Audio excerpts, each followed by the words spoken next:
আসসালামু আলাইকুম প্রিয় দর্শকবৃন্দ। এখন আমার কম্পিউটার স্ক্রিনে আপনি যে মানুষটির ছবি দেখছেন, ভালো করে খেয়াল করুন। এর সারা বডিতে আপনার ট্যাটু আঁকানো।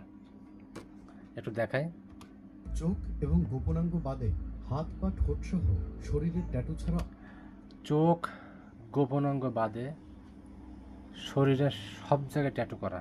ভালো করে দেখেন, পিঠে খেয়াল করে দেখেন এবং হাত দেখেন। অংশ খুঁজে পাওয়া দুর্লভ হবে পুরান ঢাকার সাইদুরের একটু দেখেন ভাই, কি অবস্থা এর। যে এইখানে চোখ আঁকা রাখছে, যেটা এক চোখা দাজ্জালের নিদর্শন হিসেবে পরিচিত।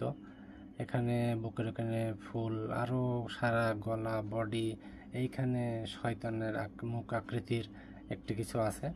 যাই হোক, তারপরে দেখি আমাদের আসলে শরীরে 468 ট্যাটু। শরীরে আছে 468 ট্যাটু। ভাবা যায় ভাই, মানুষ যে কোথা থেকে কোথায় গেছে আসলে ভিডিও না দেখলে বোঝা যাবে না।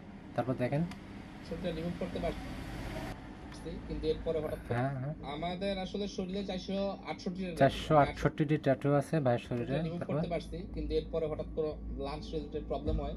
আমি কিছু রিমুভ করতে পারছে, কিন্তু পরে লাঞ্চের কিছু সমস্যার কারণে আর পারেনি হয়তো।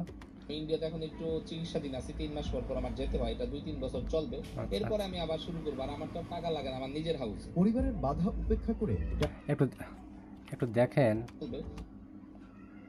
পায়ের অবস্থা। আর আমার তো টাকা লাগে না, আমার নিজের হাউস। পরিবারের বাধা পায়ের অবস্থা দেখেন একটু।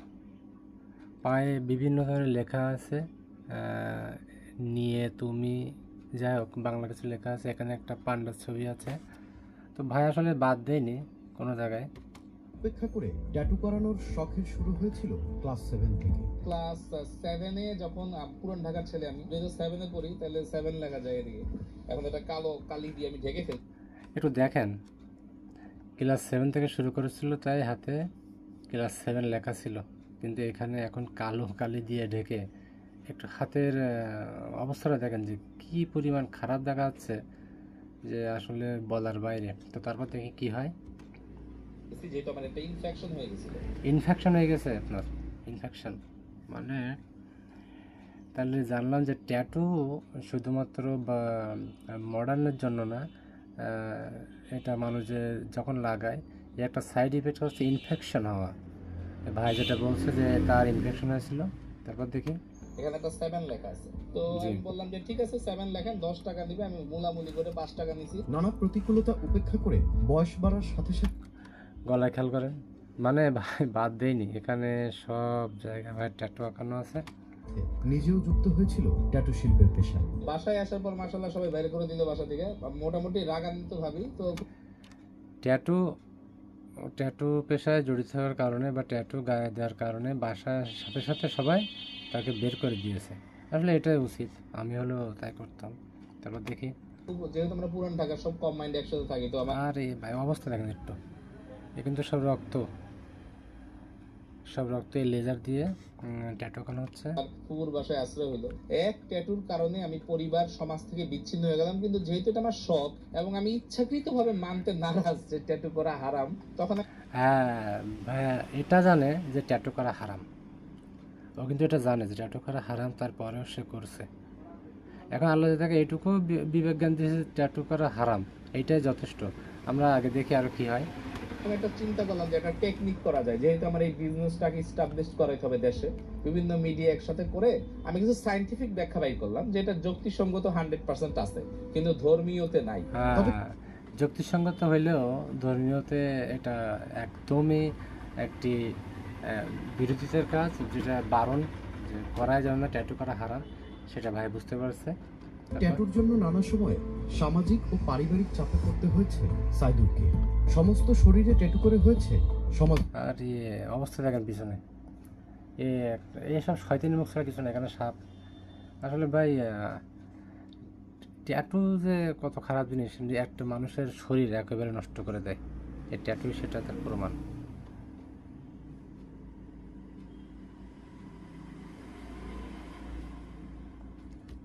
বিচ্ছিন্ন জানা যাওয়া ঠোঁটে কি একান্ন দেখি একটু ভালো করে। সাইদুরকে সমস্ত শরীরে ট্যাটু করে হয়েছে সমাজ বিচ্ছিন্ন। শাক শাক মানে কি আমি জানি না, যাই হোক কিছু একটা হবে। হাতে দেখেন সব জায়গায় দাজ্জালের নিদর্শন, এক চোখা। কি পরিমাণ পথভ্রষ্ট হইলে মানুষ এসব কাজ করতে পারে। আমি আসলে আন্তরিকভাবে দুঃখিত। আমাদের বাড়ি তো রাস্তার ধারে, তো গাড়ির শব্দ একটু হবে, আপনারা একটু ধৈর্য সহকারে দেখেন। জানাজাও করতে দেওয়া হয়নি শরীরে ট্যাটু থাকার কারণে। ইনি হয়তো কারো জানাজা গিয়েছিল, তো ট্যাটু থাকার কারণে তাকে জানাজা পড়তে দেওয়া হয়নি। সেটা কী পরিমাণ সমাজ থেকে বিচ্যুত করে রাখা হয়েছে একটু দেখেন আপনারা। আমি আমার ছোট চাচার জানাজায় যাই। এখন মজার ব্যাপার হলো ওনাদের পুরো ফ্যামিলিটাই আমার ইনকামের টাকায় চলে, আমি হেল্প করি 4টা সন্তানকে। তো ওই সময় আমি যখন এলাকায় যাই জানাজাতে, এখন সবসময় আমি হাফ গেঞ্জি পরি, আপনারা দেখতে পাচ্ছেন আমার হাফ গেঞ্জি পরা। আমি 12 মাসেই হাফ গেঞ্জি পরি। তো আমি যখন জানাজায় যাই তারা টোটালি অপমান করে আমার ওখান থেকে বের করে দেয়। তবে একদিন স্বপ্নের বোধোদয় থেকে প্রায় 2 যুগের ট্যাটু করানোর স্বপ্ন থেকে বেরিয়ে আসলেন সাইদুল। একদিন স্বপ্ন দেখার কারণে যে 2 যুগ মানে 2 বছর ধরে সে ট্যাটু করছে, এটা সে বাদ দিয়েছে। এখন তার কী স্বপ্ন দেখাচ্ছে সেটা আসলে মূলত দেখার দরকার, যে কী স্বপ্নের দ্বারা সে হেদায়েত পেয়েছে এবং ফিরে এসেছে। সিদ্ধান্ত নিল সমস্ত শরীরে 468টি ট্যাটু তুলে ফেলবেন।